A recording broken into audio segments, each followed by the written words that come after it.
I have tried a lot of gear over the years, but I have never played a Fender Tweed Deluxe or a clone or variant of that classic 5E3 circuit. So when Labros at Achilles Amps offered to send some amps over to demo and wanted to know if I wanted to try the Apollo X, which is his take on the classic 5E3, what was I going to say? No, I've never tried it before. I don't think I'll like it.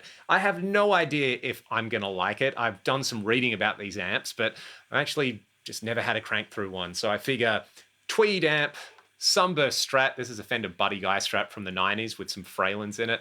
Let's just crank it up and make some noise. What I'm super curious about on this is how the volume 2 control interacts with volume 1 and the tone control. So you've got 2 channels on here, 4 inputs, so you can jumper the inputs, which we'll do a little bit later on. But from what I understand, if you turn the volume 2 control up while you're on the first channel, it's going to change the overall tone. So we'll start with volume 2 at the minimum.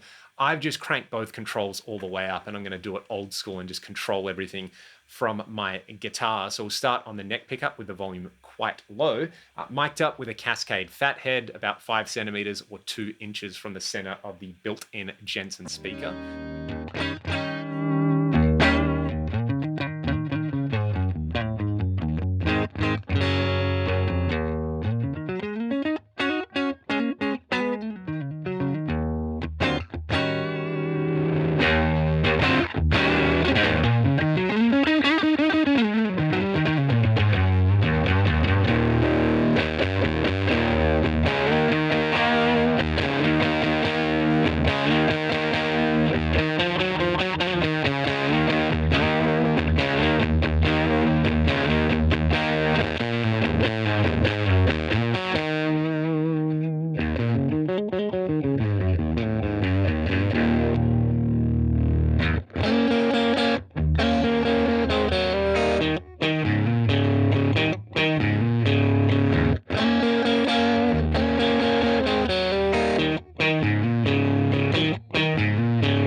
That's really fascinating, the way that you can use that second volume control to basically tidy up the amp. With it all the way down, you get this almost fuzz pedal sound out of it. It sounds like there's loads of blocking distortion in there. We'll have to hear that a bit later on with some humbuckers. But for now, I want to show you the difference between this non-jumpered, so I'm just plugged into channel 1 with all the controls cranked up, and then jumpered.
This is such a thing. It's got that swampy, rootsy Americana sound, but it's also got this borderline, unusable, spitty, fuzzy character to it as well. You can see how the magic really lies in rolling back the guitar volume and tone controls on there. You get this pristine, clean sound, but then you're only ever like a very slight twist of the dial away from uncontrolled chaos on there.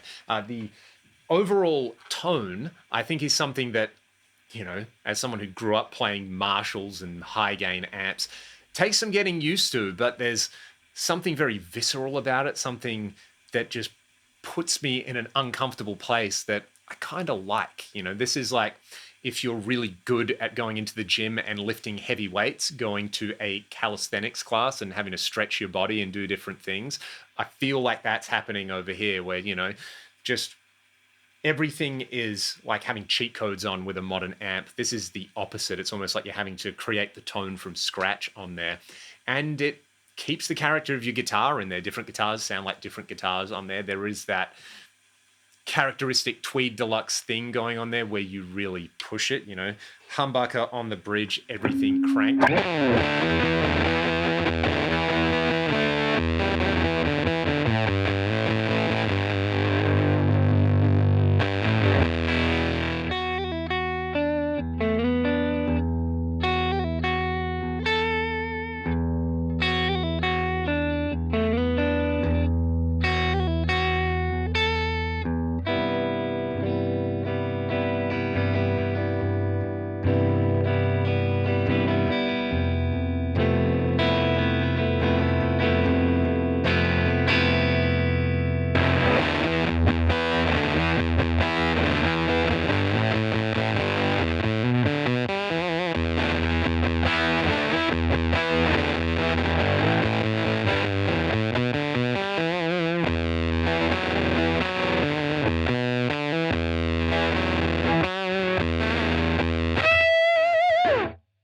Getting a bit carried away there, but you know that no quarter fuzz sound. The Tweed Deluxe, I believe, as well as that characteristic Neil Young Cinnamon Girl sound as well. And you can hear it's like the amp sounds like it has melted and been reconstituted and melted again as you push it hard on there. So this would be so handy in a recording context because that sound is so rude. There's so much character in there. It would be awesome to have that as a layer. It would be awesome to have that as a primary guitar sound. Again, if you were doing a swampy thing or a rootsy thing on there, it doesn't have the high headroom, pristine cleans that you might get out of even a deluxe reverb, but more high powered Fender amps like the Twin or the Super Reverb. But you know, it's just nasty. It's like the uncle who shows up at every Christmas party drunk, smoking cigarettes inside around the small children. And, you know, they just don't care. It is what it is. It's a vibe. And now I can say that I've played a really high quality Tweed Deluxe style amp on there. So again, this is the Apollo X from Achilles. These are made in Australia. Check out the other videos that I've done. I've tried their Zephyr amp and I've tried the Argos, which is kind of like a Marshall style thing. Just immaculate build quality and design on here. I think if you didn't want to drop vintage Fender money, but you want vintage Fender vibes or vintage Marshall vibes, they are definitely amps to look at. I'll put a link in the video description. Again, thanks to Labros for sending this one over. Hope you all enjoyed the tones on here, and I'll play you out with some more 5E3 madness. Have a great day.